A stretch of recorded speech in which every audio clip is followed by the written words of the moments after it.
Good morning, everybody, and welcome to another wonderful edition of the FunQuest webinar series.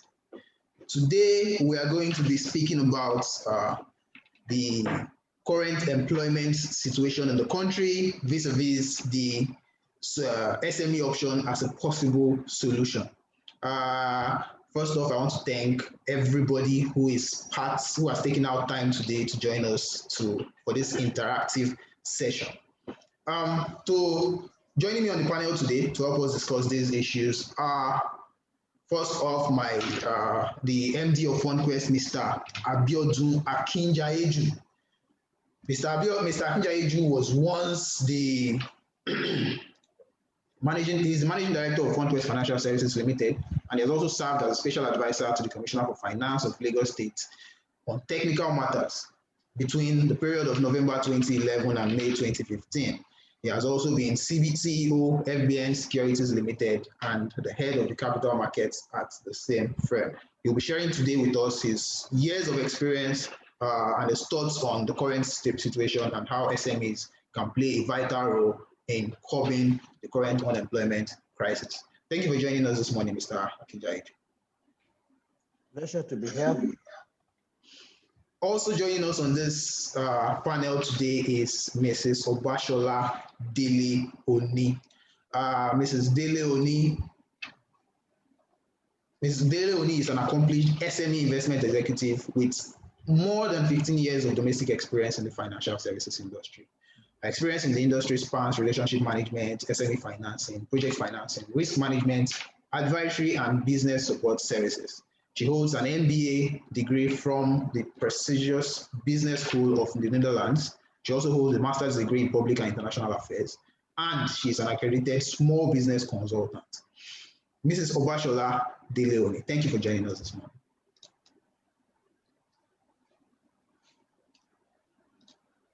Mrs. Dele Oni, you're muted. Okay. We still can't hear you.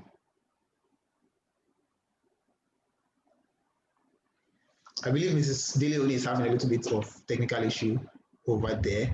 I will just go ahead. We also have on this call Mr. Opemipo Akinola. Mr. Akinola is a risk analyst, and he has years of experience working with SMEs in project financing. Mr. Akinola, thank you very much for joining us this morning. Good morning. Thank you. I'm happy to be here. Okay. So to begin, before I begin though, I want to address the number of people we have here today joining us this morning. Thank you for being here. We'll be taking conversations, we'll be taking your inputs in between the session today.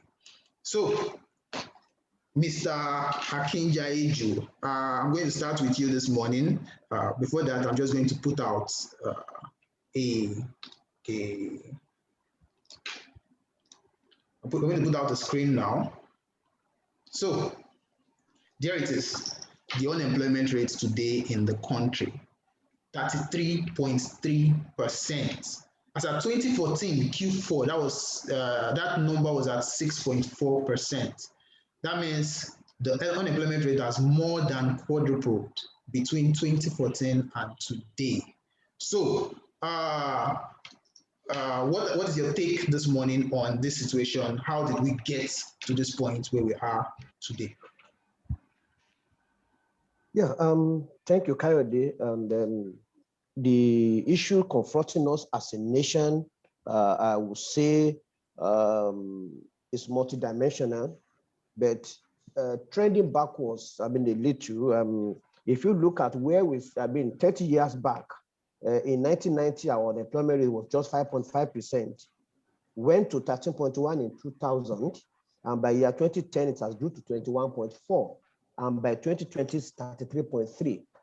What does that tell us? It simply says that of our 200 million odd population, of which the people in the category of people that should be in a meaningful employment, 18 years to about 60 years, constitute about 70% of the population. what it then is, we can only imagine the enormity of the problem facing us when you dimension the numbers. We see this rate as if it's just a rate, but it simply says that out of the 70% of 200 million people, which come to about, say, all the about 120 million people, out of those 120 million people, 33% of them have nothing to do. And as the saying goes, the idle hands is the devil's workshop. So when we now say we're having a security challenge in Nigeria, where do we think this is coming from? It takes the grace of God for somebody who does not know where the next bread or akara is coming from, not to steal, not to kill. And that is where I want us to dimension this issue. It looks like a number, it looks like a rate, but it is actually telling us that some millions of Nigerians are not being able to be engaged in productive venture to be able to have a daily living. And if they must eat, because nature abhors a vacuum, an empty stomach cannot live. So the person must want to live first and foremost. So what does he do? It's either he goes beyond the bench or do something meaningful. If he can't get something meaningful, he'll go into the corner. So I want to say that both in terms of unemployment and the security challenges facing us are interrelated. And this is the dimension of which I want us to look at the issues confronting Nigeria. And that's why I say it's a myriad of problems, not just a number, but it's a number that has impact, that have implications for us as a country. Thank you. Wonderful. Mr. Akinja-Eju, you spoke about how an idle hand is the devil's workshop, because if someone doesn't have a job, he or she is also going to want to eat, because obviously food is one of the key primary needs of human beings. But look at what's on the screen now, the misery index of this country today. We have the unemployment rate on the one hand. People don't have jobs to do. And we also have a rising inflation rate. In the last 2 months, however, the inflation rate has gone down, but people still argue that the price, it doesn't affect the price of the food in the markets, of commodities in the market. The common man doesn't feel it. What's your take on this index currently? Right. The economists, the way, the defining mystery index ranges from the 0 to 1. It simply says the number of the haves and the have-nots. The distribution simply means that the wealth of the nation is ultra concentrated in few hands. Meanwhile, the vast majority of the people have nothing. And when you have such an economy, there will be imbalance. And when there's an imbalance, equilibrium must set in at some point. It's either the rich man will not be able to sleep because the poor man is hungry. And that's what we have now. People cannot sleep. If you think you have some 10,000 in your pocket, you are not sure whether you are going to get home safe, because there are so many vast number of people who do not have anything. So it shows in our, as I said, this is showing this mystery index aptly captures our situation in Nigeria, because the wealth of the nation is ultra concentrated in few hands. And those few hands, the distribution is not proportional to the number of the people. So as a result, the haves are not going to have peace of mind because the have-nots are hungry. Yeah. That's just the way we look at this. I mean, I don't want to go to the technicalities of what is mystery index and all that, but this is just a simple way of demonstrating it. The poor man cannot sleep because the rich man cannot sleep because the poor man is hungry. Okay. And they are the vast majority. The vast majority of the resources are concentrated in a few hands. What we're discussing today of two sides. One, we are looking at the current scenario. This is what we face. This is our reality today. We have a 33.3% unemployment rate. We also have 17.93 inflation rate. Mrs. Deleoni, I want to come to you now. You are experienced in the SME sector. You relate with the SME people on a daily basis. And it is argued that the SME sector plays a very vital role in employment. I want to get your thoughts on what do you think, or how do you think the SME sector can improve, can help change the current narrative?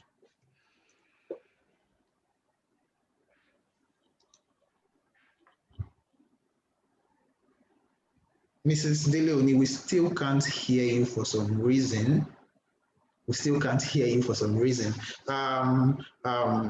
Okay, I'm just going to throw the question to Mr. Akinola. Mr. Akinola, until Mrs. Deleoni sorts out the technical issue on the side. So, Mr. Akinola, what do you think? We are faced with a certain reality today.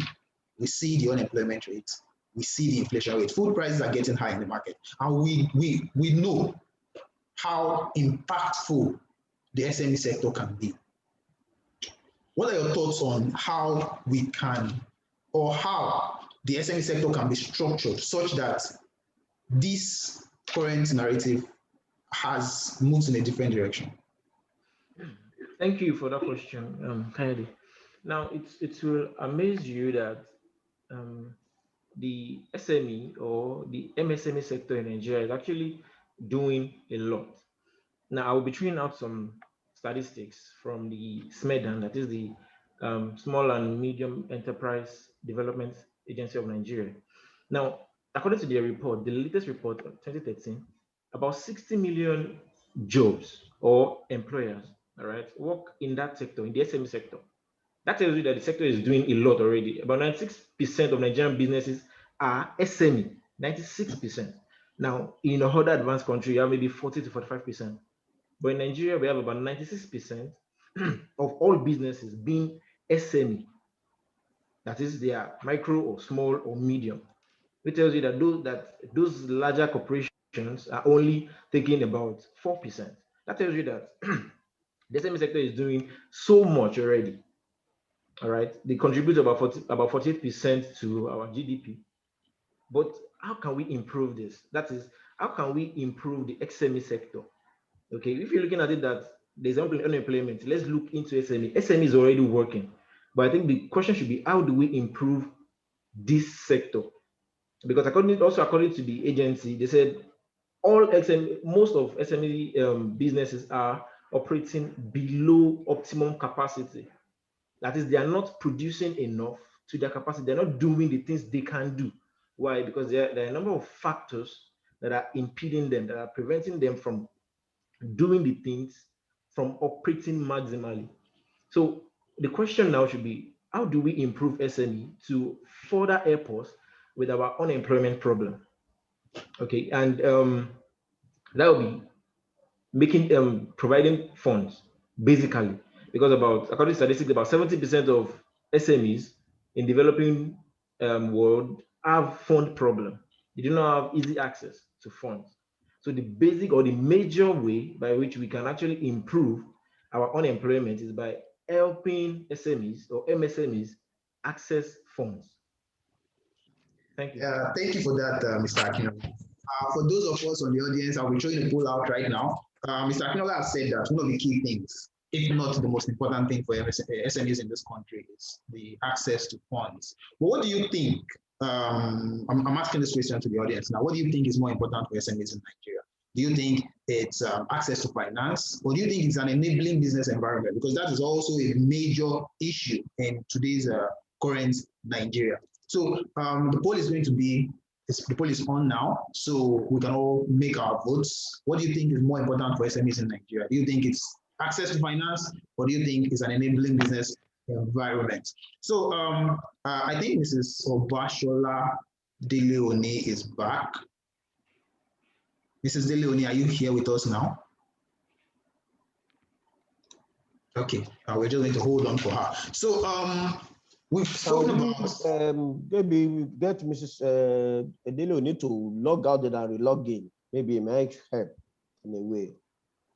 If you cannot hear her now. Oh, great, she's back now. Great. Okay. Oh, okay, I think she's having some... We can hear you now, Mrs. Deleon. Okay, thank you very much.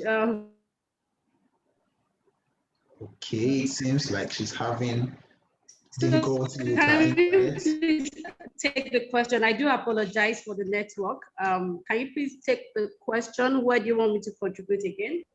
Okay, so we're looking at the misery index. We're looking at the current unemployment rate vis-a-vis the current rise in the current high inflation rate we have in the country. People don't have jobs to do. That's on the one side. People are also, since you're not hearing me, Mrs. DeLeon. Can you hear me? I can hear you. Oh, okay. So people don't have jobs to do. And in as much as we have a lot of people on the streets without work, we still have prices of commodities in the market going up. So people can't get funds to live, and people still can't afford cheap things to live on. So when we look at that, we also know that professionals keep telling us that, look, the SME sector is the big sector when it comes to employment. 96% of the jobs approximately in Nigeria are provided by the SME sector. They contribute almost 50% to the GDP of the country. So what can we do to ensure that, or to help reduce the current or change the current narrative of the misery index in the country today, the inflation and the unemployment rate? How can we make the SME sector help? Okay, Kayode, thank you very much. Please, can you hear me now? Yes, we can hear you perfectly. All right, thank you. So pertaining to SMEs, we all know that the SMEs actually do contribute to the economy, and that is given. But now there are a lot of challenges that they face. In our country today, we see a lot of wet markets, mass markets, and so many SMEs springing up, small business there without structure. And in instances like this, we have a lot of entrepreneurs. They have their own boss, they are their own general managers, they are their own thing, they don't diversify. So a lot of these things also affect them in sourcing for financing. Now, finance companies have challenges. Two major things that we encounter, especially in this area, is entrepreneurial viability, business viability. Now, it's very, very difficult to assess a borrower's willingness to repay a loan. And most businesses have been moving organically for so long. And when you move organically, by organically, I mean that you're trying to grow a business with your own funds. There's a limit to how you can do that. If you really want to grow the business, you want to grow your business, improve the economy and employ more people, organic growth will only take you to a certain point. You need to actually reach out source for funding. And by sources for funding, it could be debt, it could be equity. Now, this has also been a challenge to most entrepreneurs because it's difficult for them to also access these funds because most of them are not finance ready. Sorry, can you still hear me? Yes, we can. We are following. Okay, I had to switch to my phone, so sorry. So this is what has been affecting most businesses from growing and actually contributing to what they want to do right now, especially in the finance part of it. We can't take away government regulations as well, which also affects financing a company in itself. Because if you're not a juristic person, you cannot get access to funding. So government regulations are there, taxes are there, the entrepreneurial viability, which is key, a very, very key factor. An entrepreneur must be committed, must be passionate, must be resilient, and must be tenacious in business. It's not just enough for you to say, oh, I'm a business person and I want to get finance and I want to grow my business. I want to contribute to the economy. I want to employ people. Your business, you in yourself must be willing to take that leap. You must be willing to drive that business and engage, because if your business do not grow, you can't employ people. So how will your business grow? There are so many factors it is, because most financial institutions are quite weary now. It's very difficult to assess the borrower's willingness to repay. And that's why SMEs are generally, a lot of companies, FIs have gone to requesting for facility collaterals when assessing a loan, because their financials are generally unreliable. So most entrepreneurs, now the focus is entrepreneurs, because an entrepreneur drives a business. You cannot, if you have a good business and you have a bad entrepreneur, the business is not going to survive. If you have a bad business, a good entrepreneur that is quite committed is going to try and make things work, think of new things. So most entrepreneurs have to look at some areas of their business to actually contribute to the growth of the economy and to growth of employment. So, thank you very much. Thank you very much for that. You've hammered particularly on the structure of small businesses that they are, when it comes to accessing finance, it's one of the things that impede them the most. But this poll that we have going on, there's a poll on the screen for the attendees right now, and it's actually an interesting result I'm seeing right now. 86% of people voted that an enabling business environment is much more important for SMEs than the access to finance. Well, it's arguable if these people are either entrepreneurs or finance people, but what do you think, Mrs. DeLeone, regarding this result that we have here, that an enabling business environment is actually more important? 87% of people voted that that's what's more important for SMEs in Nigeria than access to finance. Yeah, I would say they work hand in hand anyway. An enabling environment where there's power, where there's access to finance, and then finance works in an enabling environment. You have power, you have good roads, you have a good government, they all work hand in hand. If you have good power, your business will work seamless. You're a manufacturer, you have seamless production. You are a small business person, the barber guy, the salon, the cold room, they won't need generators, they won't have need for extra expense in electricity, in petrol, diesel, and things like that. Tax is good, the roads, logistics, you don't have security issues. These are enabling business environments.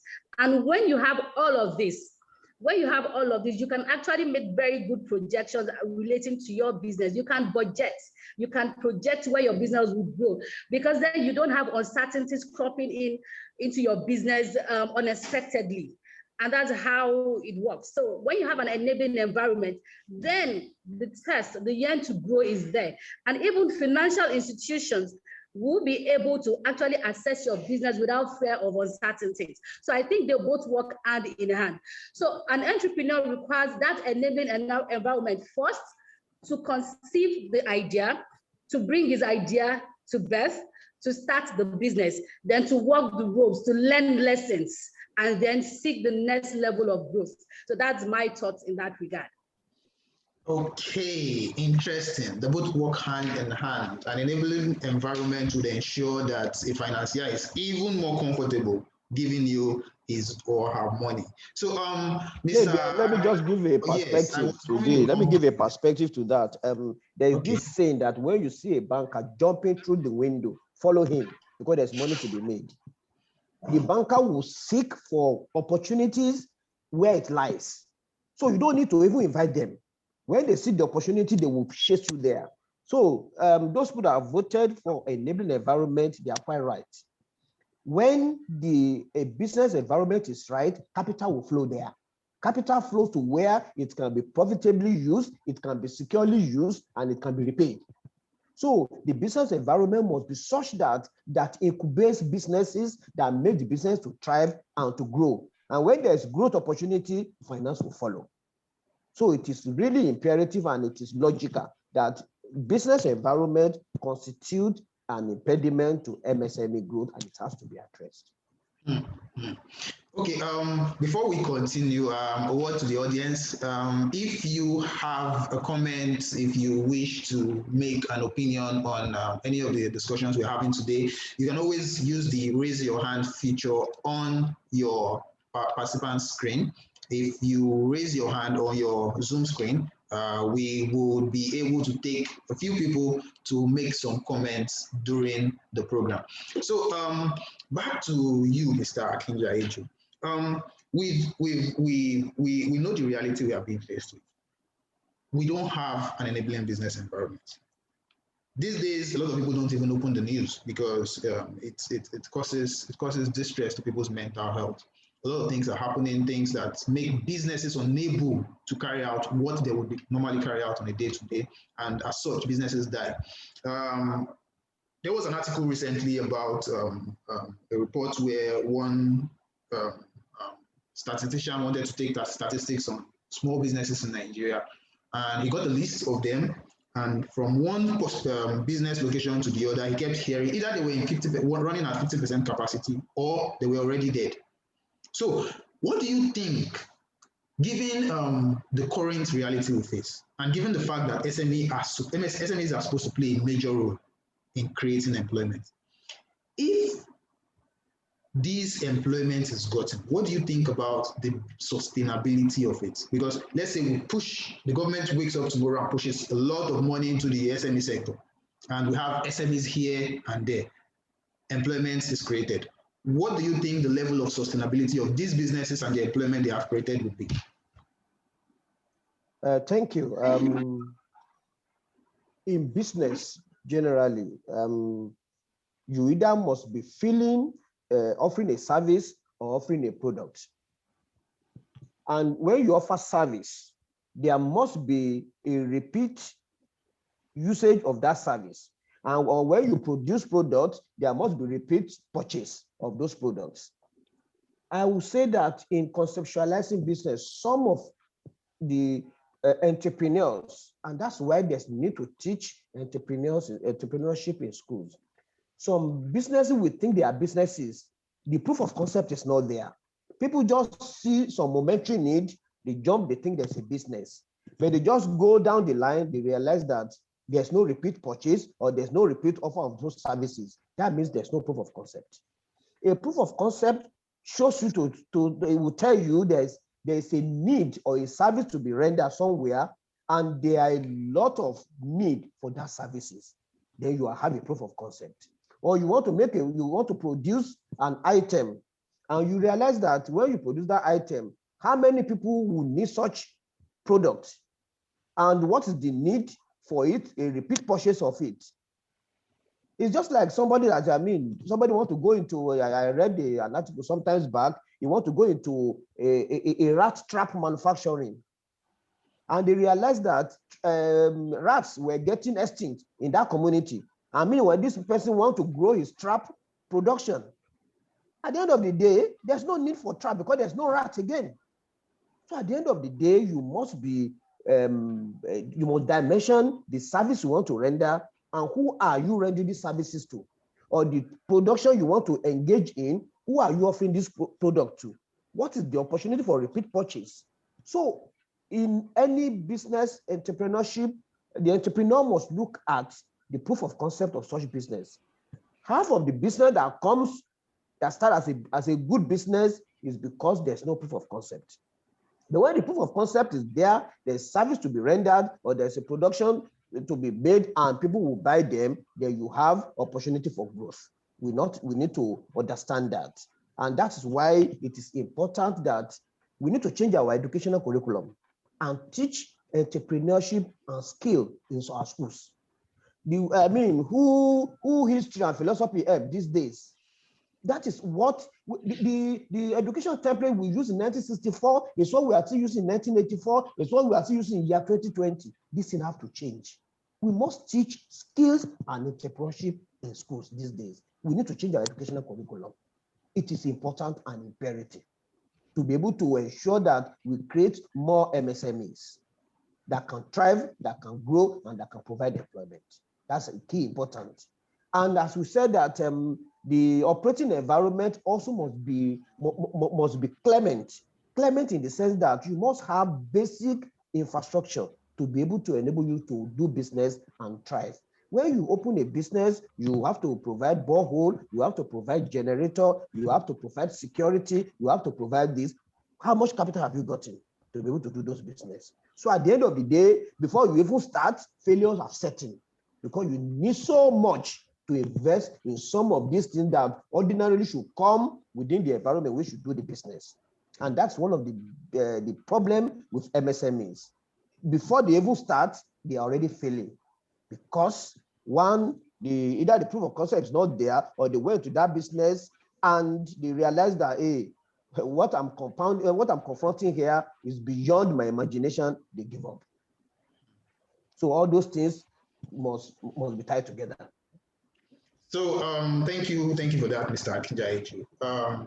We've got to know that businesses face failures even before setting up shop. But most of these failures are beyond what the entrepreneur can handle himself. He has no control over the security situation. He has no control over the infrastructure that's available. He can't wake up and say he doesn't have the finance to do the roads, or to say he wants to provide water for the community, or those sort of things. But there's an area where the entrepreneur can make a decisive personal he has influence over, which is the area of finance, which is the second aspect of the issues we are talking about. So looking at the financial aspect now, I'm coming to you now, Mr. Akinola. What do you think are the errors that SMEs make in terms of accessing finance? Mrs. Deleone has spoken about structure. Which other errors do you think they make? Why do you think it is difficult for small enterprises, small businesses to access finance in the country? Because we know the reality that we have. But this one is one that is within their purview. What can they do better? What are the errors they make, and what can they do better in order to access better financing options? Okay, thank you for the question. Like you said, Mrs. Delaney actually told us that majority of these enterprises lack structure. Okay, so let me go over the criteria that we use to define these enterprises. Now, for a micro enterprise, you have employee strength of about 1 to 9. All right, and then the asset is about less than 5 million. Okay, so you're looking at if that kind of person comes to you for facility, you're looking at, okay, is there any form of structure, which is what Mr. Deleone said. The entrepreneur is the CEO, is the accountant, is everything. So the number one issue has to be structure, truly. Then number two, we're going to poor credit history.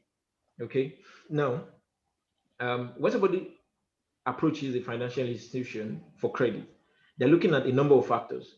And then the number one factor is the C's of credit. We have something that we call the C's of credit. You're looking at capacity, you're looking at capital, you're looking at collateral, you're looking at character. Okay, now the capacity talk speaks to the ability of this business to generate sufficient cash flow. All right, if you ask yourself, does this business generate enough cash flow to meet the monthly or weekly repayment? Okay, now somebody wants to apply for a loan, you don't factor in your ability to pay, you just put a figure to it. You don't look at, will I be able to pay this money? Will I be able to pay this debt? Many people just wake up, put 50 million. Okay, and then you provide your documents. Your financials are not speaking to the loan you're looking for. If your monthly repayment is $1 million naira, and then we go through your financials, your bank statement, even the cash flow is not even enough to meet the monthly repayment, talk less of you having something, a form of buffer. Okay, so the first thing is, do you have the capacity to pay? Look at your financials. Many of these companies, they don't even bother to look at, will I be able to pay this facility? Speaking to the financial statement. Another thing is poor credit history. The MD CEO or the owner of the business has taken loans from maybe other financial institutions, and then still packages his papers and is presenting it to you to get a loan. Okay, now another C of credit is the character. Now we're looking at your credit history, and then it speaks of a terrible character to financial obligations. You have a number of loans that have been classified as lost or substandard. Okay, now how do you expect a financial company to look at your credit history, you are doing very badly, and still give you a loan? Like I said before, some people just put a value to it, they get loans, and then they struggle to pay you back. Maybe you need 10 million, you put 50 million, I say luckily you're able to get it. You're not able to pay back. That goes into your credit history. It reduces your ability or your ability to get loans, because it speaks of a terrible character. So we've talked about poor credit history, we talked about structure. Now we're looking at your organization, as a company, you are approaching a financial institution for a loan, definitely they will be asking you for some documents. Your licenses and registration, your bank statement, your audited account, and your licenses and registration. Are you registered? Are you duly registered? Are you incorporated and all that? But when you're applying, you don't have all that. You don't even have a business plan. So when they ask you, what are your objectives? What are you looking for? What are you looking to achieve in the next 6 months, in the next 3 months? What are you looking to do with this finance or with this credit? You start to stutter. Your books are not complete. You don't have you're not properly registered, you don't have all your documents available. Number one, prolong your turnaround time because you are not prepared. That's disorganization. You're not prepared to access this loans. You just want money. You've not arranged your house or put your house in order before approaching a financial institution for a loan. And then also, like Mrs. Dinwiddie said, she said, when people approach you for finance, they don't even really know. They can't defend the business. You can't defend what you want to do. Now, a very important thing is, even if you have a very good business credit history, you have all your documents, your business plan is top notch. Okay, you should be able to defend your venture. All right, you're looking at the economy. This particular sector of the economy is not doing well. Okay, so what are your plans to mitigate against all these problems? You should be able to defend your stand and your business that, okay, these are the reasons why I think if I do this, if I get this finance and I'm able to get this money, start going into this business or buy whatever I need, these are the reasons why it will blossom. These are the reasons why it won't crash. Because once they invite you in, once your RM is speaking to you, and then you're not confident enough to say, okay, these are the reasons why I think my business won't crash. That's a red flag. So nobody will avail loan to you. So I will just do a quick recap. Number one, poor credit history. This speaks to your bad credit character. You've not been paying down your loans because definitely they're going to check up for the financial character. Number two is disorganization. Your papers are not complete. You're not duly registered.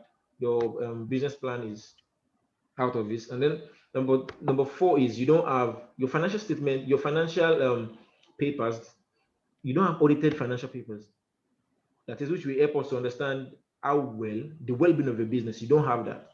And then apathy. You're not able to defend your venture. So these are some of the errors entrepreneurs make when approaching a financial institution for credit. Thank you. Thank you very much, Mr. Akinola. Mr. Akinola has said that one of the ways that SME, one of the errors, the key error, an overview of the errors that SMEs make is that they don't have a good house. And I mean, you can only expect good visitors when you have a good house. If a visitor comes to your house once and the house is disorganized, most likely a financier will not want to see you again next time. And it speaks to your credit history anyway. We have an interesting comment on the chat box here by Mr. Abiodun Ojun. I hope I'm pronouncing that name well. So he says, the interest on loans is way too much. Government and banks needs to review down the interest rates to revitalize the economy. Okay, Mrs. Obashola Deleone, I'm coming to you now. I was having a conversation with a colleague, a senior colleague, recently when we were speaking about the interest rates of loans. And he said that we have no business lending at the rates which we lend in this country. But the issue he thinks is the problem is that what banks do, what finance houses do is they always assume that this money wouldn't come back. So they take from where it comes back from to balance the books where it doesn't come back from. Every loan applicant is seen as wanting to defraud the bank, so to speak. So what would be your take on this? Before you begin, though, I want to address the audience again. If you do have something, you want to say, we also can allow you to speak. Just indicate by raising your hand in your Zoom, on your Zoom screen, with the option on your Zoom screen. So to you, Mrs. DeLeone, what do you think about that scenario? What do you think are the risks financiers face in lending to business, small businesses? Okay, thank you very much. Now, we've heard that, we hear it all the time. Interest rate is high, it's high. Even if it's a 1 digit, entrepreneurs will still say it's high. But I do agree that interest rates can come down. But if we look at it, the risk of lending to small businesses are very, very high. Now, the government is trying. There are so many intervention funds out there. The CBN Intervention Fund, the Agric SME funds, BOI is a government bank. We have Development Bank of Nigeria. All of these banks are there. They're accessible to entrepreneurs, to small businesses to offer.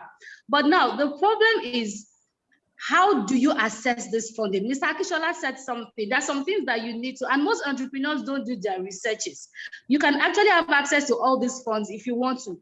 However, you need to get to a certain level to do this. Now, a small business approaches an institution today.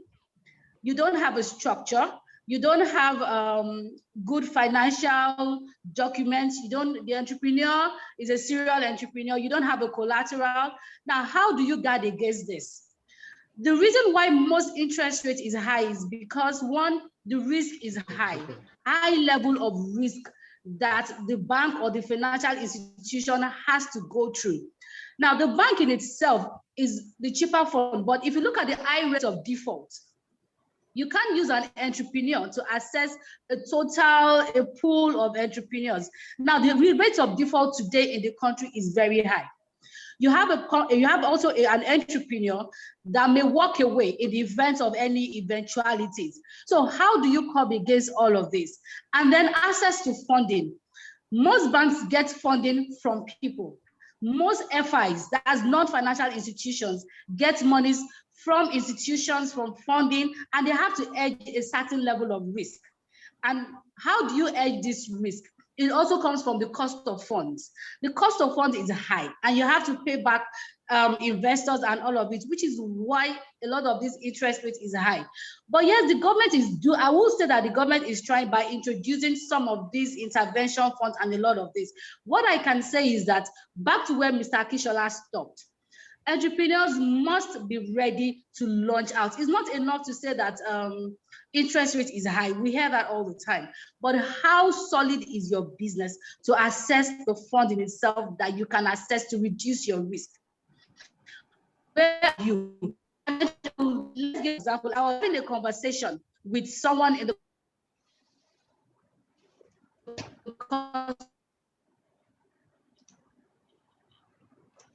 Okay, since Mrs. Obashola DeLeone, to the country. Dollars. Okay.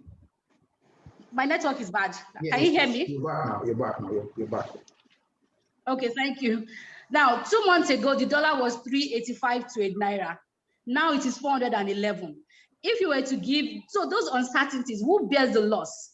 If you get a foreign lending, now government can do so much in hedging these funds for foreign investors from government, but for banks, who bears the risk when you give an entrepreneur a 30 million naira loan and then is not paying back? So a lot of this comes into it. We understand that these things can be better, but you can't also take off government intervention. It's not enough to say the interest rate is high, but it's enough to say interest. We've had situations whereby loans go bad, or there's an issue with a business and entrepreneurs walk away.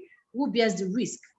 So this cuts across board. If entrepreneurs indeed stand and ensure that when things go back, they turn to their business advisors to do what is right, and then they are not serial entrepreneurs, everybody's willing to do the work, walk the walk, I'm sure that things can do better. So that's where we find ourselves. The government, the enabling environment spills into it, monies will come in, all of these things. So it's not enough. Even banks don't get this money cheap. You have to pay interest to people that give you money. So, and then there's cost of funds, there's high level of risk, there's collateral registration, there's level of default. So all of this put together adds to the interest. But I would employ entrepreneurs on this platform that yes, there's a lot of government interventions, but entrepreneurs also need to do their own researches. If I see a business and I can fund the business, I will fund that business. But the entrepreneurs can go further to understand their business and know the available sources of funding in the market. There's a lot. During the COVID era, there was a lot. The government still has, CBN has done some. There's so many people that got the money at 5%. There are so many loans at 9%. So all they need to do is put their house in order and then do their researches. Thank you very much, Mrs. Obashola Deleoni. Sorry, let me just add a little thing to what Mr. Obashola just said. Finance is key to business, no doubt about it. But MSME requires a patient funding. Patient funding in the sense that you can't want to start a business of 5 million naira. And out of that 5 million naira, you want to borrow 4.5 million naira on it. It will work. It can work. And that's why I said for, MSME require patient funding. Government started in the mid-90s a business incubation program, which they call MSME Reserve. That is, banks were to put aside 10% of their profit before tax to fund medium and small scale enterprises. That was a fantastic program that should have bailed out this economy and fund the MSME. But somehow that program got enmeshed in mega banking and industry restructuring, and that program just went down into oblivion. As at that time, so many businesses were incubated using that program. If that program has continued for like 30 years, we would have gotten a pool of funds that would have helped in incubating so many MSME and expand the existing ones. And that is an area we need to look at. An MSME cannot just go into the borrowing space. I want to borrow 10 million. I want to borrow 20 million. When then the entrepreneur himself does not have 500,000. That means that business is over leveraged and it will not sustain it. So we must admit that the entrepreneur will look at the sunny side of life. I want to do this. It will come with a fantastic idea, but funding it, there's a mismatch. You want to borrow for 1 year to fund an acquisition of fixed asset that you are going to use for 15 years. It can work. So the first starting point is for the entrepreneur to look at an appropriate funding mix for his business. A situation where you have to borrow 80%, 90% of your funding need for a business you are just starting, definitely that is a recipe for failure. We must understand that. With what you've said now, Mr. Kinja Eju, businesses these days, especially small businesses, the advice is don't start with loans, start with patient money. One other area where you can get patient money is in terms of equity. What do you think is the role, especially of foreign investment in financing small businesses in Nigeria? Do you think we are, I want you to look at it vis-a-vis the current reality that Nigeria is now. Are we ripe for that? Are we in any position to take advantage of foreign investments and getting equity, patient equity for startups, for small businesses in this country? Yes, there have been some good showing in terms of foreign direct investment that has come more into the technological space. IT and all the fintechs that are getting inflow from the foreign investors, those emerging markets focused venture capitals and private equity funds. Yes, we've had some good showing there. But in terms of the normal nitty-gritty business that runs on brick and mortar, we haven't had a good showing there. And the risks are not far-fetched. One, the funding need of those investments become small. And it's not the type that can attract those equity funders. I mean, for you to attract a private equity firm from the street of New York or from Amsterdam or wherever, the size must be worth their time. And how many MSMEs can readily take $5 million? For what? So their focus now is such that it must come in a size that meets their investment need. And most of them, their investment horizon start from $5 million and above. They are, except you want to use the crowdfunding option, that you could raise crowdfunding from all over the world, here and there, and fund small startup business. Yes, and that's an area that really needs to capture our attention now in Nigeria. Good thing the Securities and Exchange Commission now has put in place a draft, an exposure draft for crowdfunding in Nigeria. It's something that we want to encourage government, and particularly the Securities and Exchange Commission and the CBN, to encourage to see how crowdfunding can be used to do startup business. The distributive trade populated by our Southeast brothers has been a fantastic idea. And that's one of the best form of what I could call private equity funding. You bring somebody from the village to Lagos or to Port Harcourt or to Abuja, they join the Oga in distributive trade, they learn the trade in 3 years, 4 years, serving the Oga. By the time the guy gets to know how to do the trade, the Oga will set him up with certain sum of money, 5 million there, 10 million there. We are going to start your own business. That's a very good, veritable aspect of private equity funding that we really need to encourage in Nigeria. It has worked for that tribe, and they are really expanding. Go anywhere you turn in Nigeria, the Southeastern, they dominate the distributive trade. That is the reason why that has helped them in a very fantastic way. And it's something that even the government and the institutional support must come for that area of funding, such that you could create such funding for other areas of business. Somebody wants to do agro-allied business, there must be such funding that can go into such area of business. 60% of our agri-produce get lost in wastages, and because there are no storages, there's no transportation. As a result, agro-allied industry has not thrived very well, because there must be some industry at the source of production of those produce that can convert into semi intermediate form, and then you can then transport it. But when you transport a bunch of mango, a bunch of pineapple from Benue, from Taraba to Lagos, by the time it's getting to Lagos with bad roads, half of the produce is gone in wastages. So if we have a thriving agro-allied industries that micro that are set up even in those production areas, you convert them into semi-finished form that can be well stored, and you move them to the market where it can be used either as intermediate product or to the final consumers. The same thing, we can talk about the issue of killer herdsmen. Somebody want to bring a head from Sokoto to Lagos on road. It won't work.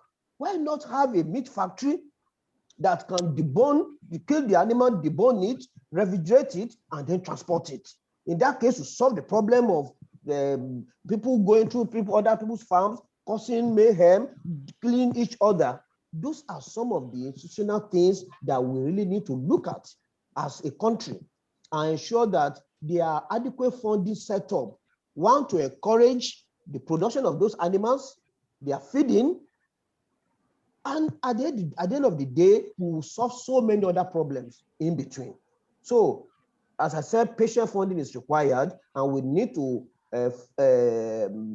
propose either to government itself, through the National Directorate of Employment, through the SMEDAN, to look at a ways of bringing back the MSME funding that the banks have created. It's a veritable way of funding businesses and incubating businesses. Thank you. Thank you very much, Mr. Akinjaeju. I'm just going to put up the numbers once more again. So we can all look at it. The job crisis. Less than half of Nigeria's labor force is fully employed. You've spoken about revitalizing the agri industry. You've also spoken about the methods that is being used in the East of increasing the employment rate in the country. And I want to look at it with relation to what Mr. Akinola has spoken. he spoke about the need for, both he and Mrs. Obashola Dele spoke about the need for structure in the country, in small businesses, in order for them to access funds. You've spoken about the Eastern method, bringing people from the village, training them for a number of years, and then setting them up shop, setting shop up for them with little funding. Is it possible? Because the labor force is there, the unemployed labor force. If we look at the statistics very well, over 60 million labor force, we have only about 20-something million fully employed. And the working age population is over 120 million people. Now, I believe if we drill down into these numbers, we'll find out that a lot of these numbers, a lot of these people are youths, people between the ages of 15 and 35. Now, Mr. Akinola, what do you think? Do you think this Eastern method can be adopted to the extent that there will be structure behind it and it will be able to attract financing? The Eastern method, where they bring in somebody from the village, because at the end of the day, we are looking at the unemployment crisis. It's a situation we are faced with. Mr. Akinjaejo has suggested, let's adopt this method. The Easterners do it. It works with them. It works for them. Is it possible that there could be a structure around it where it would the financial institutions will be able to finance these people, these people who are carrying out this Eastern method of creating employment? Okay. Well, I feel financing a particular business because he or she has trained someone or a set of people, we still need to consider a number of things. Okay. Now, if these people are coming together, say a group of dealers in car parts, okay, if they have an association, okay, they come together as an association to meet a financial institution that, okay, we're looking for funding, all right, and we need this funding to set up our young guys that we've trained. Okay, now most financial institutions will feel you're using this to start a business, a new business, but where will the repayments be coming from? Because that's very, very crucial, because the cost of funds and all the risk pertaining to that transaction. So where is our money going to be coming from? Will it be coming from this, your new guy, your new set of graduates, in quotes, or from the association? Okay, because if they come out together and say, okay, we need funding, we are coming out as a group, there's opportunity to get group lending. Okay, but if somebody comes out and say, I want to borrow this money, just one person says, I want to come out, I want to borrow this money to set up my boy, where is the repayment coming from? If the repayment is coming from your own business, and we see that, okay, you're generating enough cash flow, there's money coming to your account, there's enough collateral, you have a very good credit history, then fine, we'll structure the facility for you. Okay, whatever happens with your boy, between you and your boy, is your business.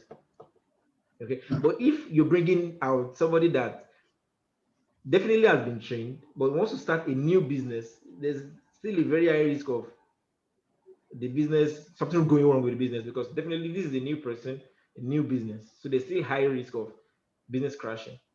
Okay, but if you're coming out as a group, okay, we're coming out, we have an association, we want to borrow this money, and the association will guarantee, and all other factors, collateral, the repayment will be coming from these existing businesses, then something can be structured around it. I don't know if I answered your question. Yes, you did to an extent. I will also be coming to you, Mrs. Deleoni. Mr. Akinola has spoken about group lending. It's a way of structuring the should I say, the Nigerian method, the southern Nigerian method, and making those businesses viable for financing. Before I go ahead, though, we have a member of the audience who wants to make a comment. So that is Mr. Joseph Imafidon. Mr. Joseph Imafidon, if you're ready, I am going to open the mic to you and allow you to make your comments. You will be having approximately a minute or two to have to make that comment. So go ahead, Mr. Imafidon.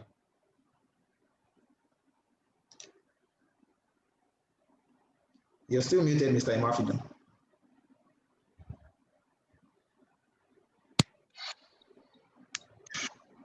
Hello. Good morning, Mr. Imafidon. My question I just want to ask. I happen to work in the financial sector, and I see that the rate of loans that are being taken by customers is high, and the rate of defaulting too is high. Okay. So, is it that we need to step down the loan? In fact, let me even come this way.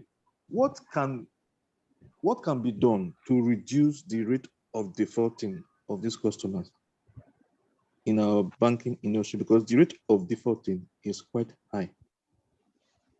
They have access to funds, but they don't kind of default. Okay, thank you, Mr. Imafidon. Thank you, Mr. Imafidon. So I would allow Mrs. Deleoni answer both questions together. Mr. Akinola has suggested group lending as a way of structuring the Nigerian method of creating employment.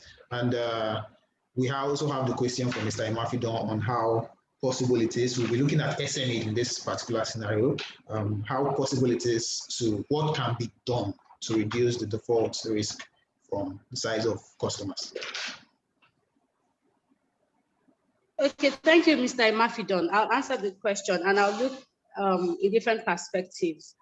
Now, for several, we've seen a lot in terms of default and high interest rate, but the last thing I mentioned earlier is that a business person or an individual, we're talking about businessmen now, we need to understand the sources of funds and how it fits into our business. That's one. Then on the other hand, we have some entrepreneurs that are willing and unable. We have some that are willing and able. Now, if we don't understand the sources of funds, most entrepreneurs, we've seen most business persons just going to loan sharks and requesting for funds and getting monies. Or recently, I'm sure a lot of us would have experienced all these new fintech monies that people just take off, and then you get text message that people are not paying back. Now, you need to understand how that loan fits into your business and what you want to do. Now, it still goes back to what we said. Look at whatever business you want to do with the money. Look at the margin on the money and see if this money can actually pay back. What is the length of payback? What is the interest rate of that funding? I've seen a lot of situations when somebody comes to me and I say, I can't give you this money. She says, why? I said, I don't think you can pay. She said, just give it to me. Let me even do this business. See, it doesn't work that way. So you first need to understand. Now, on the financial institution part, and that's why we always promote proper due diligence. It's not enough for an entrepreneur to come and say, I need 1 million naira. Is it appropriate for what they want? Is it too much? Is it too little? If it's too much, working capital cycle, for example, if a company has a 90-day working capital cycle and you give the person a loan for 120 days or for 180 days, there might be a possibility of diversion in that instance. And if there's diversion, the person might be unable to repay the loan. But if we have a willing and unable entrepreneur, we have some entrepreneurs that have the money, they just feel they can do it and they don't pay back. And we have some that indeed the interest rate is too high for the margin of that business. In that instance, the loan should not have been given. There are lots of different sources for loan. We can do spontaneous financing, which is getting money from family and friends and promising them a certain level of profit share out of what you're earning if you're willing to share. And that's where I will move on to answer kind of this question. One cap does not fit all in the business environment. If you're saying the ABBA scheme, it's a fantastic thing. I love it. You will train people. But is everybody ready to be an MD or a general manager? You can do, there's a cooperative lending and there's crowdfunding. And I'm happy that this crowdfunding is backed by SEC, so you need to know what you're doing. Now, cooperative lending is also very good because we've learned that cooperatives are sharks and they're able to handle it well.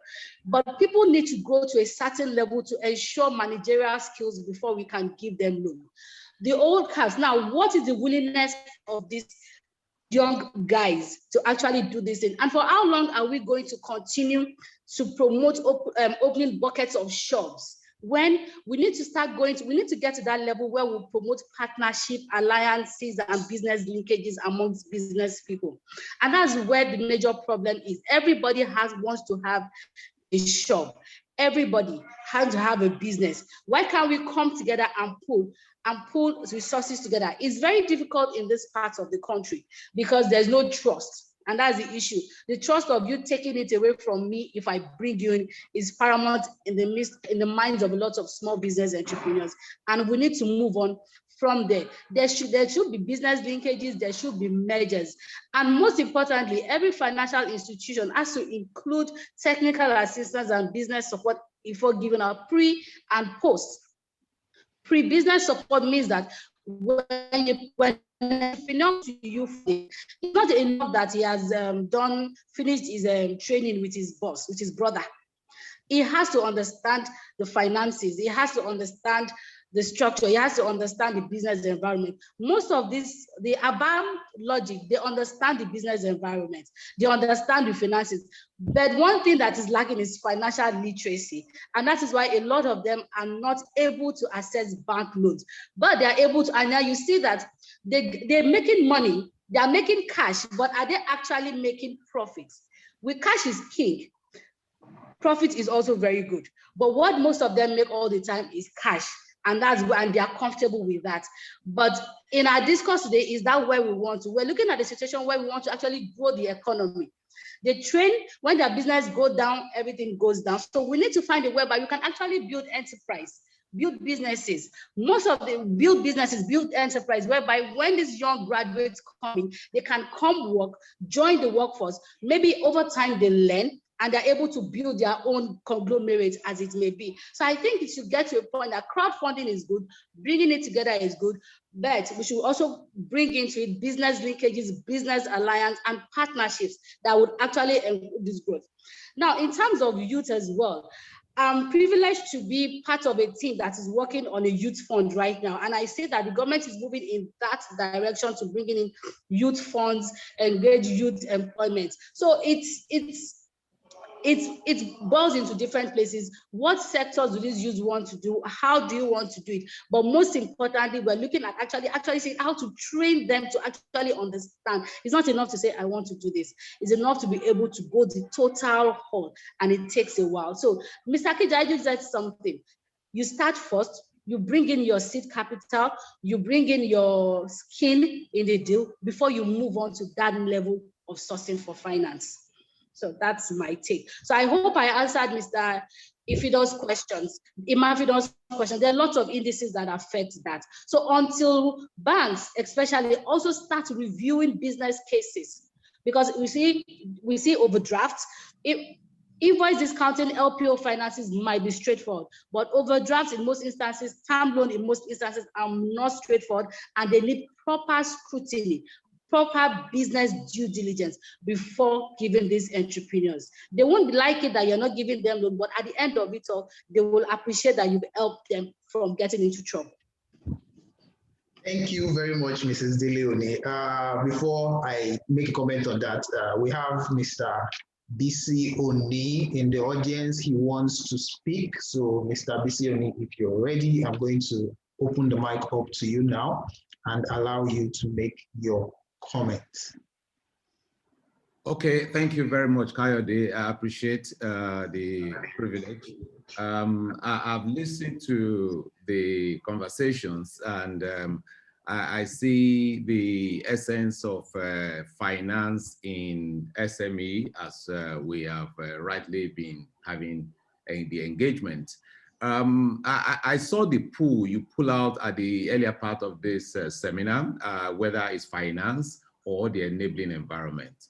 I don't know whether you show us the result of that pool, but again, for me, I think it's more of the I want to speak more on the part of the enabling environment, because we are considering today, from what you have introduced to us, that one of the key things we need to look at is SME as a weapon or as an instrument to kill unemployment, right? So the first back of the envelope research I did, I just went to startuplink.com.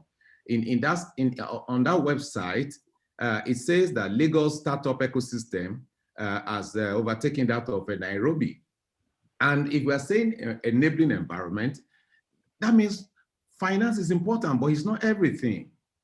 Now, we've seen all over the world, according to that report, it says Lagos is #1 in Nigeria in terms of startup ecosystem. Even in West Africa, Lagos is also #1. And in the world, global ranking of 122, ahead of Nairobi. Now, it listed other area, e-commerce, retail, fintech, education. We're talking about unemployment. We should not lose sight of that. You showed us a very frightening statistic, 33%. As at the end of last year. That means within the able-bodied people, the working people in Nigeria, if we are 100 million, if they are 100 million, 33 million. That is the size of major countries in Europe. So you have those people unemployed.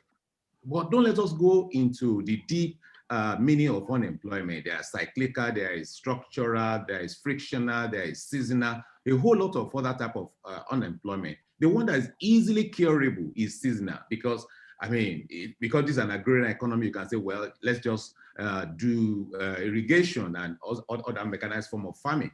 So, but here we have structural.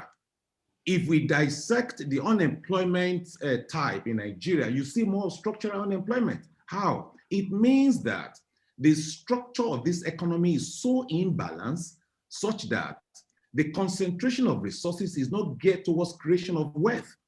And that's why I think the focus of this conversation is in making those resources, not necessarily financial resources, but policy resources, infrastructure resources towards SMEs, creating such an enabling environment. What has made Lagos achieve what it has achieved within it? If you look at the cocktail of administrations in Lagos, some of their policies, the former immediate past administration in Lagos says something about, I want to create a smart city. That's the government of Ambode. He said something about, and they started investing into infrastructure. There are certain places in Lagos that you get to free Wi-Fi. So these are things that is making people who ordinarily would have gone into crime, who will have gone into other idiotic things, and then just get into something creative. What do you think Lagos is the hotbed of cryptocurrency in Nigeria? It's because of this thing we're talking about. There is Wi-Fi, they are getting informed, and instead of going into crime, they are getting into something they can create wealth for themselves. So SME is not necessarily production. It's also about service. It's also SME. You know how to speak, you can teach people, you can do it online. It's also a form of SME. The last webinar, for instance, the lead speaker, for instance, I mean, must have been rendering all our presentations through these channels. And she's making money, I suppose. So there are things around technical side or the infrastructure side that SME can also begin to leverage on. There are a whole lot of resources, most of them of which are free online, by which one can begin to create wealth. And that's why I'm a proponent of we, the attendees at this meeting said 84%. We want you to give us enabling environment, give us enabling business environment, leave financing, we generate the finance. Because we do all that are needed to be done, we'll create the basic things using the free resources and materials that are available, and we'll take the proof of concept of our business to a certain level, and before we begin to talk to you, the financiers. We want enabling environment, and then by the time we are presenting our proposition to you, this is what we have done, this is what we have done, this is the proof, this is the market, chance that you financier, you'll be listening to us. So in tackling unemployment in Nigeria, the structure of the economy has to be rethink. we need to take a second look at that, at our economy, the structure of the economy currently, thanks to the emergence of the mobile space. If you look at the structure of Nigerian economy, say in the last, in the 80s, for instance, is almost predictable. In the 70s, almost predictable, strictly agrarian. And crude oil accounted for close to 1995. When I was in school, you don't need to read that sector. You know already it's static. You don't need to study anything. You know the structure is the same thing. But enter the democracy days, 1999, 2000, early days of Obasanjo's regime, the introduction of the mobile telephony and all that. So we started seeing a shift. Now enter the mega technology platform. People are literally building businesses on Twitter, they're building businesses on Instagram. They call it hustles, but they are SMEs. And they're generating, you don't want to know the volume of what is going around within that space. On Twitter, people making money on Twitter, people making money on Instagram, selling things, people now having confidence of importing things without leaving Nigeria. Some of them have not seen inside the aircraft before. Yet they are bringing in from China, from Turkey, from US, and they're selling here in Nigeria. They are creating wealth. So SME infra, we need more of those enabling environment. These are my contribution. Thank you, Kayode, for the privilege. I appreciate it. Thank you very much, Mr. Oni. Mr. Oni has spoken with so much passion. Okay, yes, so he has gone off now. He has spoken with so much passion on how an enabling business environment is key to reducing the current unemployment scenario we have in the country. There's a question from one of our attendees here. She said, he or she, Ifeanyi Chinwuba, said that how well is the government doing to diversify the economy, not just concentrating on a particular sector? Mr. Ojumo, we'll be coming to you. Seeing your hand has been raised for a while now. So, Mr. Akinjayeju, I wanted to direct this question to you. Mr. Oni has spoken about how now we don't only have the brick and mortar, we also have people building SMEs from the comfort of their home. We are in an age where speed is key, access is key, communication is key. The world is now a global village. People don't see like Mr. Oni said, they haven't stepped into an aircraft before, but they're importing goods from China. They are selling these goods here in Nigeria. Not to be a little bit controversial, we've seen what the recent policy by the government to ban access to Twitter from Nigerians. What do you think, following this question that Ifeanyi Chinwuba has asked, what do you think the government is doing to diversify the economy, not just concentrating on a particular sector? And what do you think they can do better? Yeah, thank you. There has always been this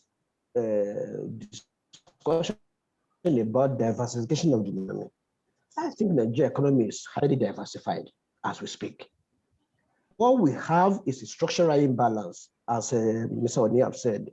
The imbalance stems from, look at the Nigerian Stock Exchange. The three biggest, highest capitalized industries in the Nigerian Stock Exchange today, they did not exist 25 years ago. Nigerian Stock Exchange started in the 1960s. The three biggest companies there today are not as old as 20 years.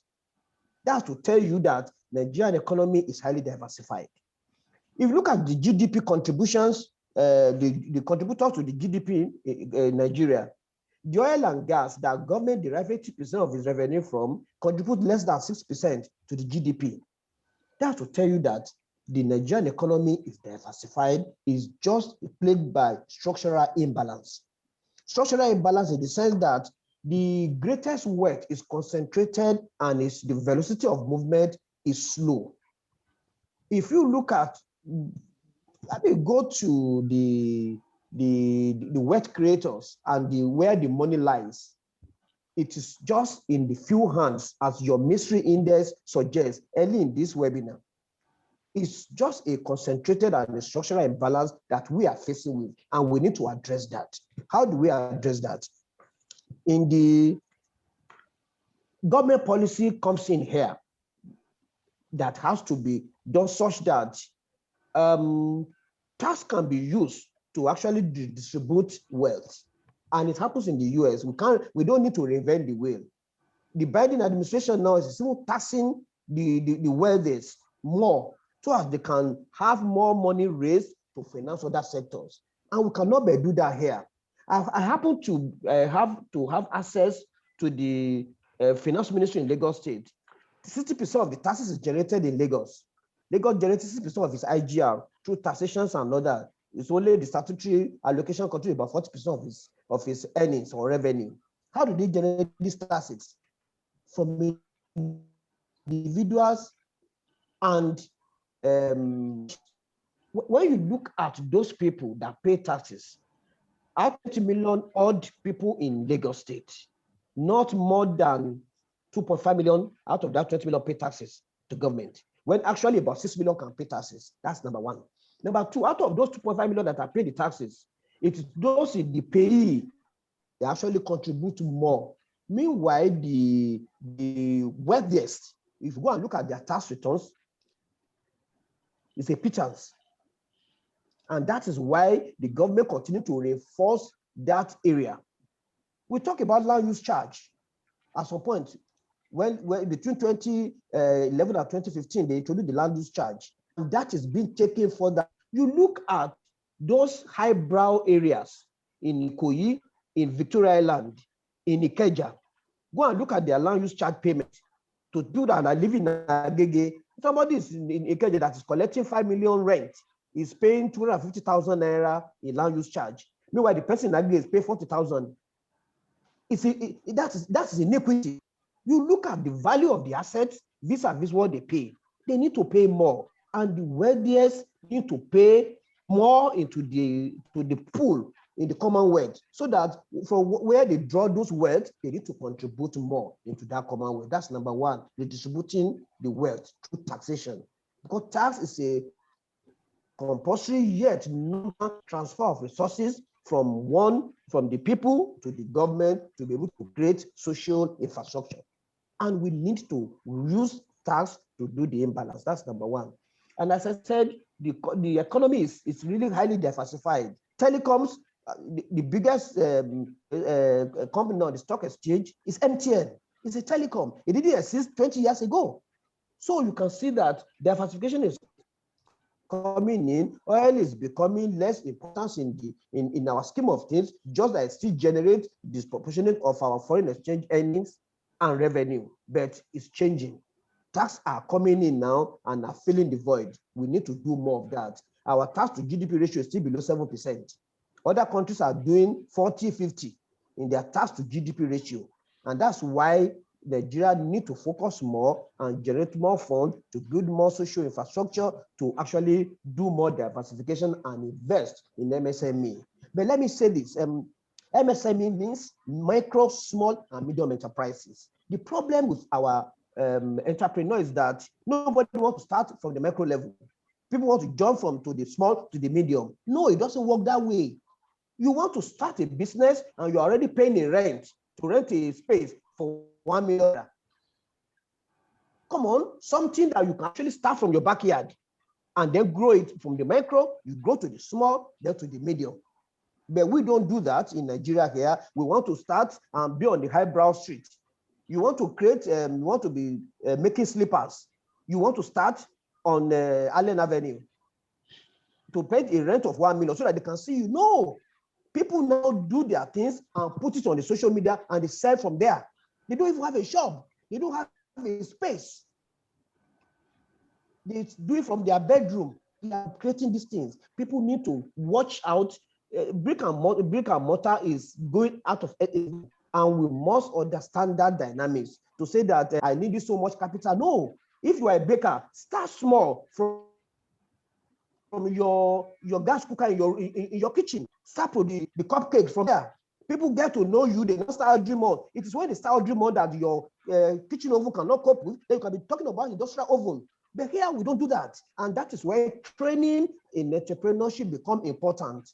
That we need to start from the micro to the small to the medium. When you grow like that, you get it easy. Not that you want to start a business of 5 million naira, you drop a capital of 10 million, you have only 500,000 naira, you want to borrow 9.5 million naira, come and support my hustle. No, Peter doesn't support your hustle, they invest. And when they invest, they must get the returns.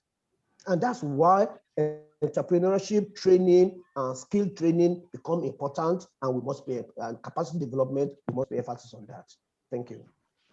Thank you very much, Mr. Akinjaiju. Mr. Ojumu, Abiodun Ojumu has been on hold for a while now.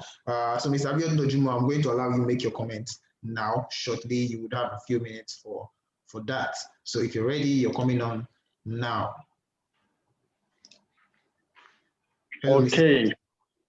Good morning, everyone, and thank you for the opportunity. I appreciate FundQuest for setting this webinar up. These are the kind of things that should be encouraged right now. So for me, I will take it from the beginning, because everybody is, and I know the banks will complain that they can't reduce the interest rates. Some people actually will blame the entrepreneur and say that they will come to bank and they will come ask for unreasonable money, which they know they can't pay. But let us look at it from the beginning. I always make this analogy. I'm a graduate, I'm an engineer by training. I went through primary school, secondary school, went through university, worked in a place for many years. And now I can say, I can stay on my own and say I'm an employee. So I'm well trained. Entrepreneurs, because there's no job, people don't have anything they want to do.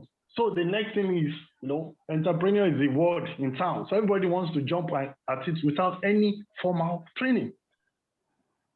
So you see, government, everybody knows if government announces anything, there is funds somewhere.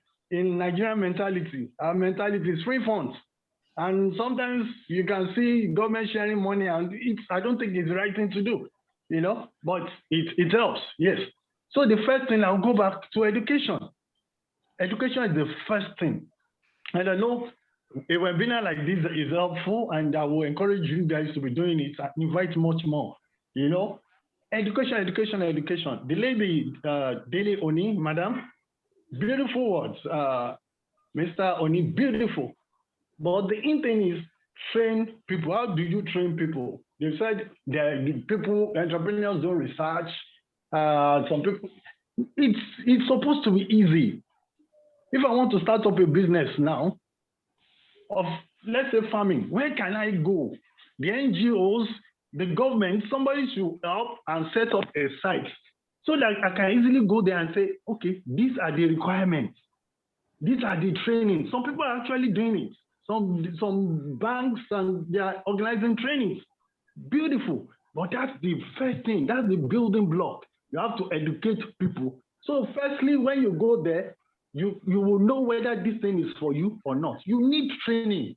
You have to train Nigerians about entrepreneurship. It has to start from somewhere. Maybe primary school, secondary, it has to start.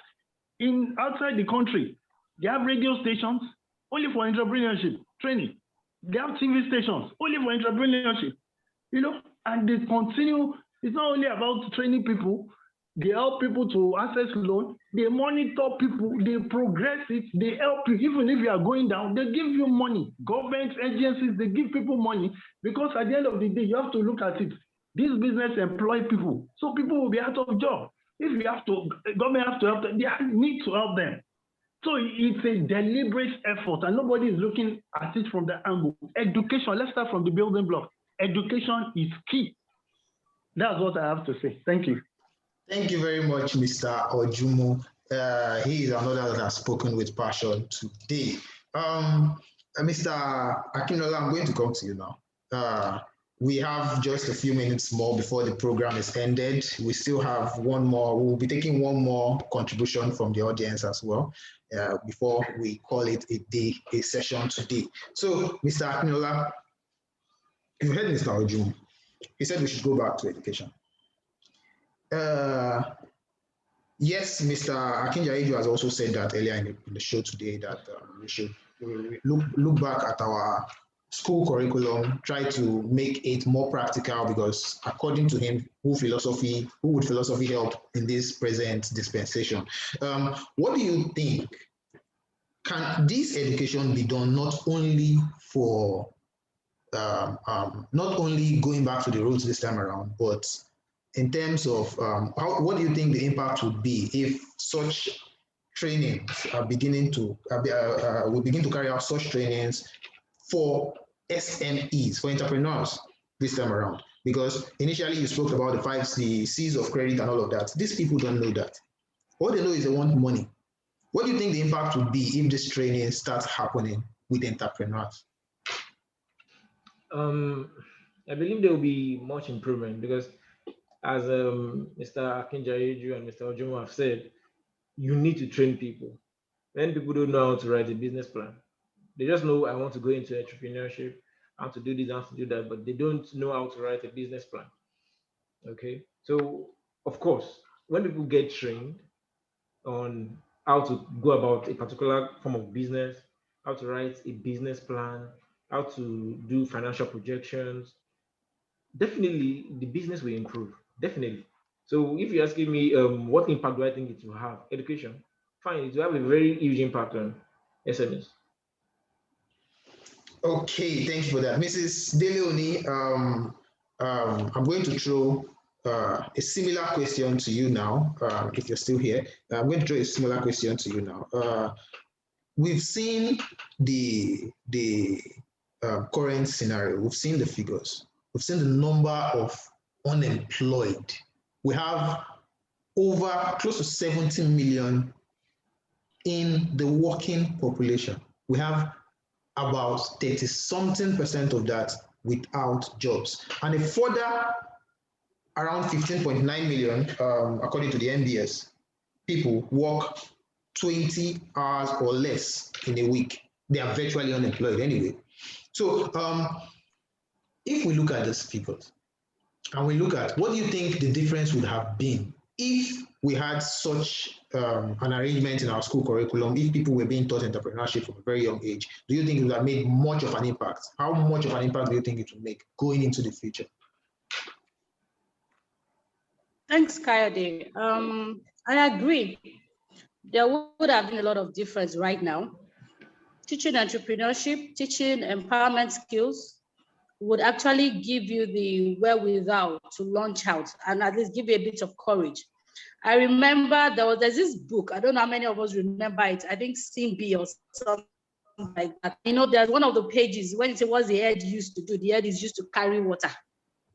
No, it used to carry load. I think that was the description then, but things have changed. So if it should be included, and then also we need to also change mindset some of the adults. You know, I don't want to put an age group to it, to also encourage their youths, their teenagers to launch out at a very young age, in giving them ideas of what to do. Mr. Oni mentioned something. There's so many things people can do now. You know, we're still used to the traditional way of thinking, and you hear a lot of parents tell their children, finish school and get a job. You know, that's what a lot of us had while growing up.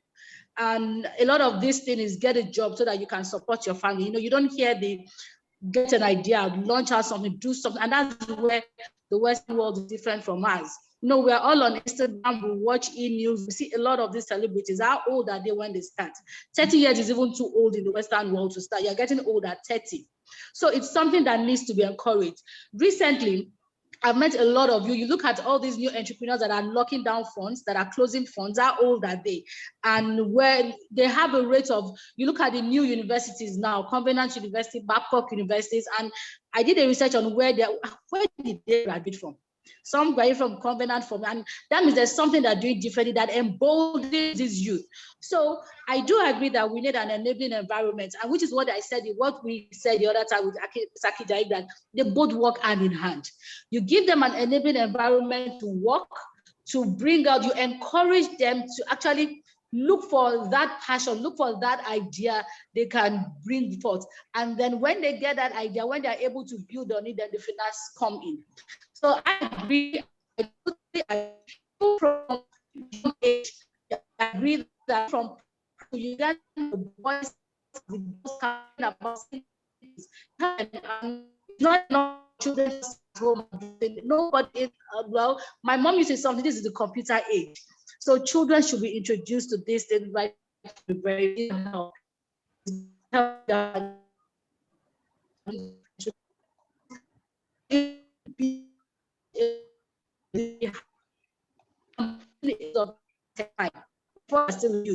lot of even 34, 30-year-old, 34-year-old, they do not be boldened to go out, and that's where the situation, and that's why we have a lot of high number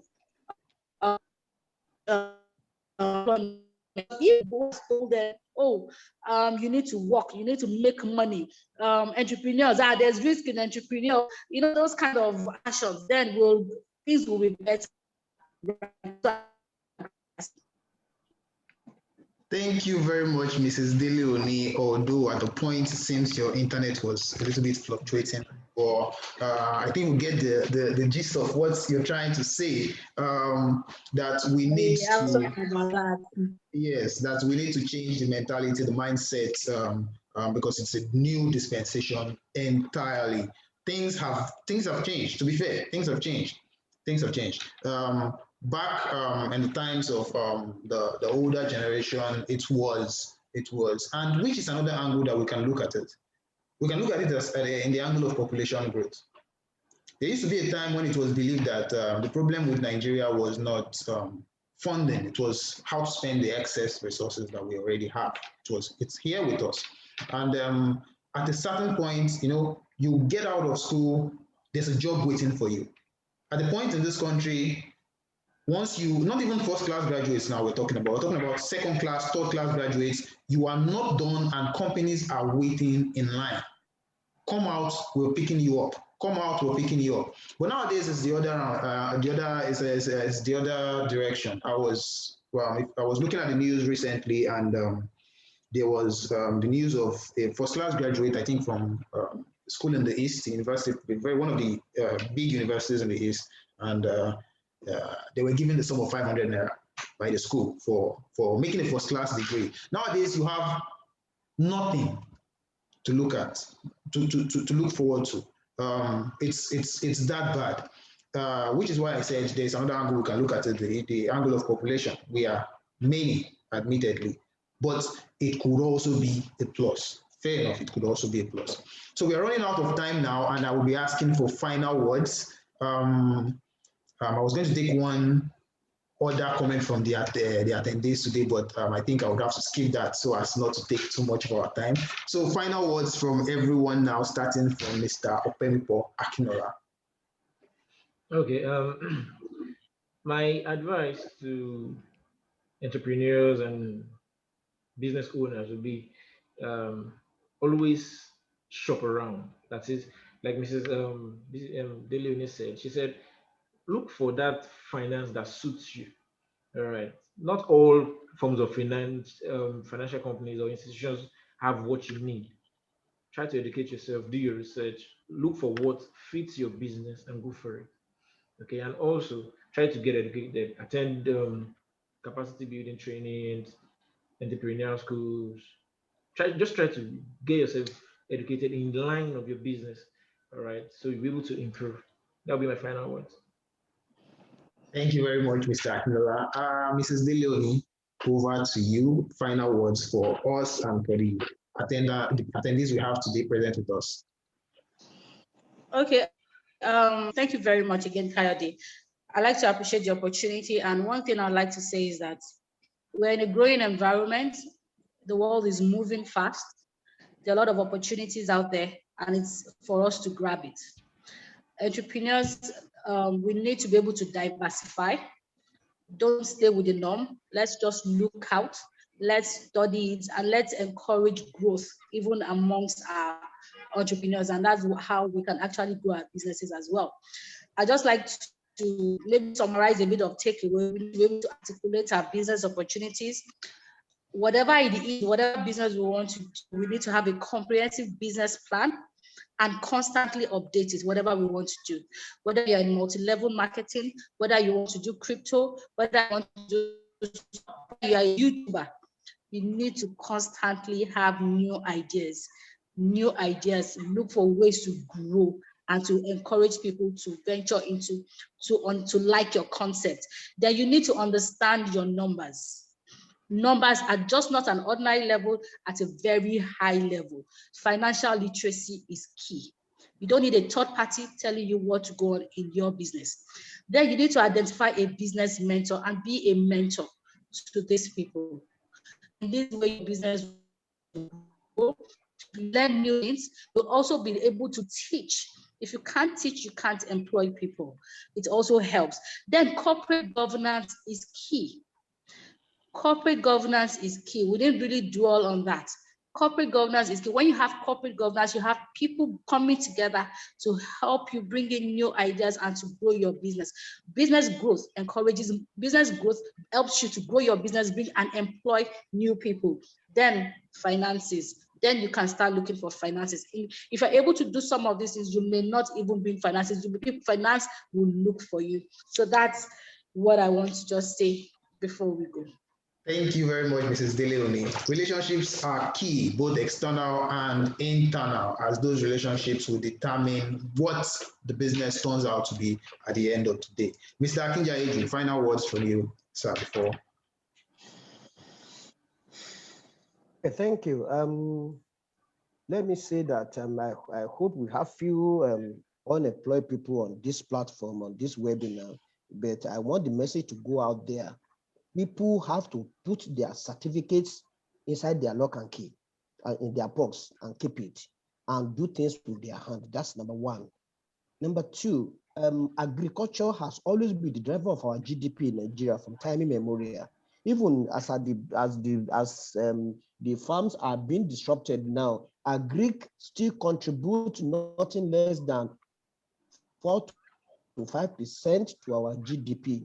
Even if there's no rainfall at all in Nigeria, agri will contribute many, and without any government support, agri contributes GDP. You can imagine when we have a government support for agri, it can go as high as 12% to 15%. And when a 15% contributor to a GDP is unleashed into an economy, then you can imagine the kind of multiplier effect it's going to have. So we must support agri because it's the biggest employer of our populace. We must, the young graduates must see agri as a business now, not as a vocation or as a pastime. Agri, there's a big business, and we must encourage the young unemployed people to take into agriculture. There are a lot of things going on in agri now. There are investment schemes that are putting money together to fund agri. Few of them have come to me, and the wonderful things they are doing, they're actually on the farm there. So they are looking money and taking the money back into the farm. The unemployed people have to key into such schemes.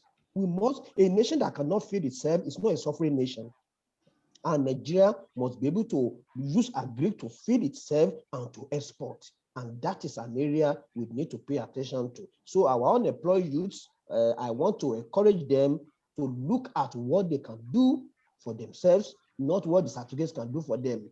I want to close this one with an analogy. I used to have a gentleman that come to detail my car for me, maybe on every two months. Suddenly, after 1 year, the guy just faded out. I didn't see him again. He was busy looking for a job. Went to Ibadan with an HND. He was looking for a job. This is a gentleman that between me and my neighbor in the house, he makes nothing less than 48,000 naira from us, from the two of us, every two months. You can imagine if you expand that business, create a car wash, add detailing to it. This is a gentleman that can make nothing less than 300,000 naira every month. But he was looking for a paid job. Disappeared into thin air. We didn't see him, only for him to come back after some 1 year. I went to somebody gave me a microfinance job, gave me a job in Ibadan that was earning 50,000 naira, but they folded up. He came back.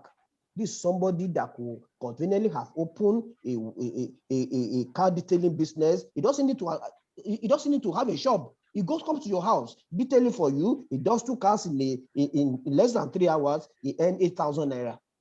So he can actually do 4 cars in a day. So he doesn't see it as a business. He just sees it as a pastime.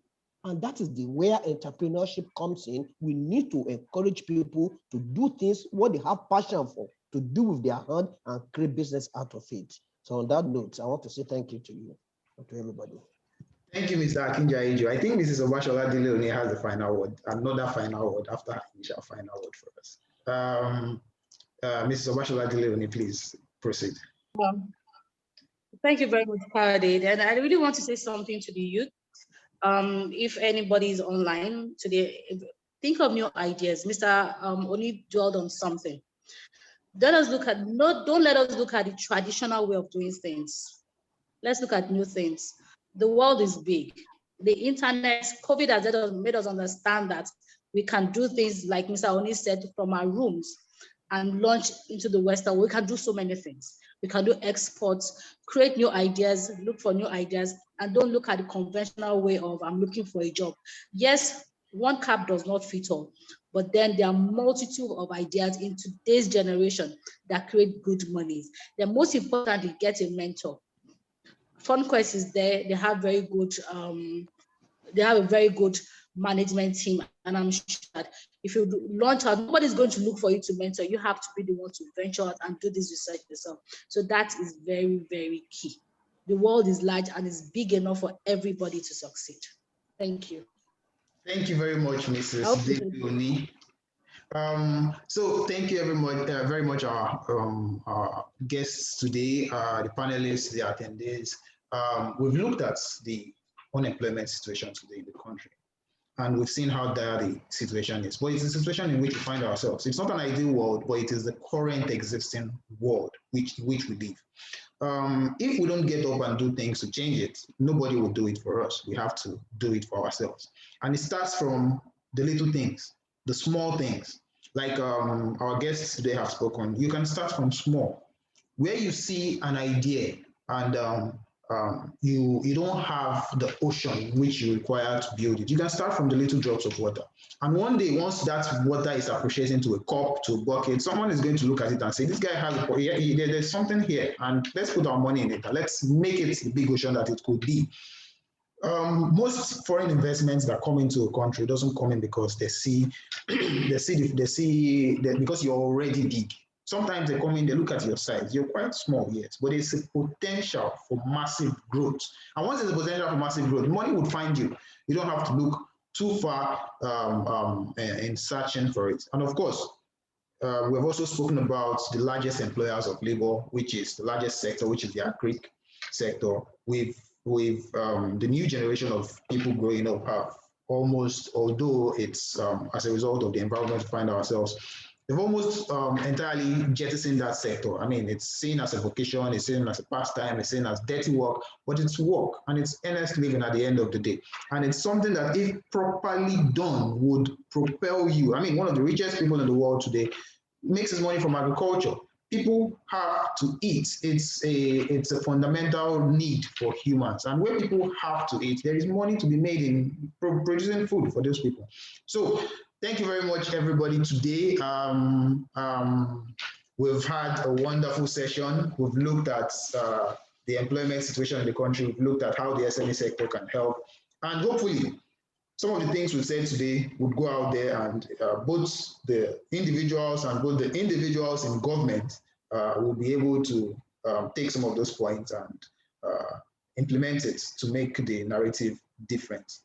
Hopefully, next time when we're coming around for another session like this, the unemployment rate will be, the misery index will be lower, much lower than it is today. Thank you very much for coming. Do have a wonderful weekend ahead. Thank you. Thank you, guys. Thank you. Thank you.